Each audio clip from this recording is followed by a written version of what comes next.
माँ का ऋण।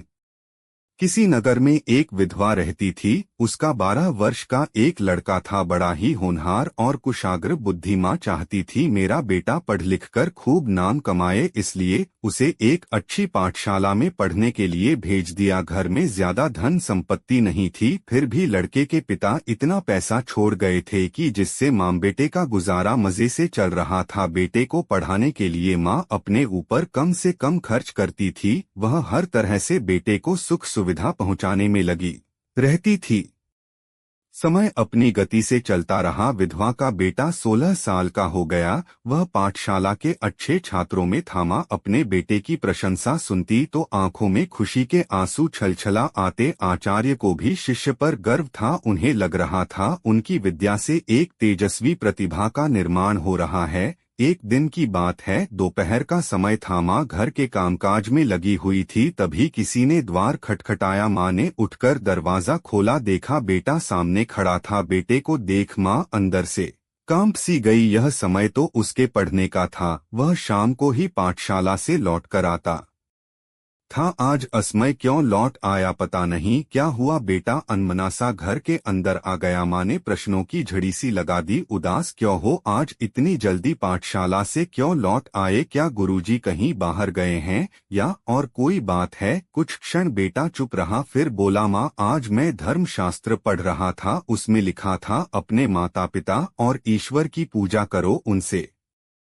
बढ़कर। कुछ क्षण बेटा चुप रहा, फिर बोला माँ आज मैं धर्मशास्त्र पढ़ रहा था। उसमें लिखा था अपने माता पिता और ईश्वर की पूजा करो, उनसे बढ़कर न कोई तीर्थ है न मंदिर। यही बात पढ़कर मैं घर चला आया। माँ अब तुम बताओ, एक समय में एक की ही पूजा हो सकती है, दो की पूजा मुझे कठिन लगती है, समझ नहीं आता माँ की पूजा करूँ या ईश्वर की। माँ तुम एक काम करो, तुम ईश्वर से मुझे मांग लो या मुझे ईश्वर को सौंप दो। बेटे की बात सुनकर माँ ठगी सी रह गई। उसे लगा मेरा बेटा सिर्फ बेटा नहीं, यह युवा अवस्था में ही महान संत का बाना भी धारण किए है, इसे बांध कर नहीं रखा जा सकता। माँ ने अपनी गीली आंखों से बेटे की ओर देखा, फिर उसके सिर पर स्नेह का हाथ फेरते हुए कहा जाओ बेटे, मैंने अपना अधिकार छोड़ दिया। आज मैंने तुम्हें ईश्वर को अर्पण कर दिया। माँ से आज्ञा ले बेटा तुरंत घर छोड़कर चला गया। शास्त्रों का विधिपूर्वक अध्ययन समाप्त कर भगवान की भक्ति में लग गया। उसके त्याग और तपस्या को देखकर दुनिया उसके सामने सिर झुकाने लगी। वह एक बड़ा संत बन गया। एक दिन तीर्थ यात्रा से लौटने पर बेटे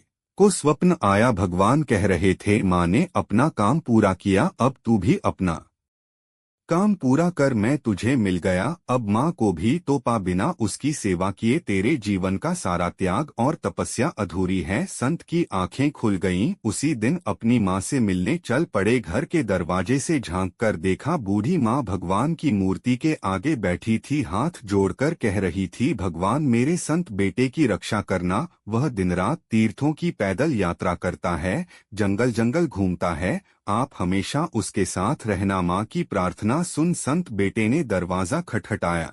माँ आई तो चरणों में लौट गया, बोला माँ अब भगवान ने मुझे तुम्हारी सेवा करने का आदेश दिया है, मैं जीवन का बाकी समय तुम्हारी सेवा में बिताऊंगा। संत माँ की सेवा करने लगे। एक बार माँ कुछ बीमार थी, सर्दी का मौसम था। रात को माँ ने पानी मांगा, संत पानी लेकर आए, मगर इसी बीच माँ को फिर नींद आ गई। बेटे ने मन में सोचा कि माँ को जगाना ठीक नहीं, बस वह पानी भरा लोटा ले माँ की चारपाई के पास खड़े हो गए। देख रहे थे कि माँ उठे तो पानी पिलाएं, मगर माँ गहरी नींद में सोई थी। दिन निकला, माँ की आंखें खुली, देखा बेटा पानी लिए चारपाई के पास खड़ा है। पूछा तो पूरी बात सुनकर माँ चकित रह गई। सोचने लगी मुझे पानी पिलाने के लिए मेरा बेटा रात भर खड़ा रहा। बेटे की भक्ति से द्रवित हो माँ उसे दुआएं देने लगी। बेटे ने कहा माँ तुम्हारे पास मेरे लिए दुआएं ही दुआएं हैं, मैं यह ऋण इस जन्म में कैसे चुकाऊंगा। लो आज मैं अपनी सारी तपस्या भक्ति और अपने ईश्वर को तुम्हें अर्पित करता हूँ, तुमसे बड़ा आराध्य और कौन होगा। कहते हुए बेटे ने माँ के चरण पकड़ लिए। बेटे की श्रद्धा और भक्ति के आगे सूरज का फूटता उजाला भी फीका पड़ गया।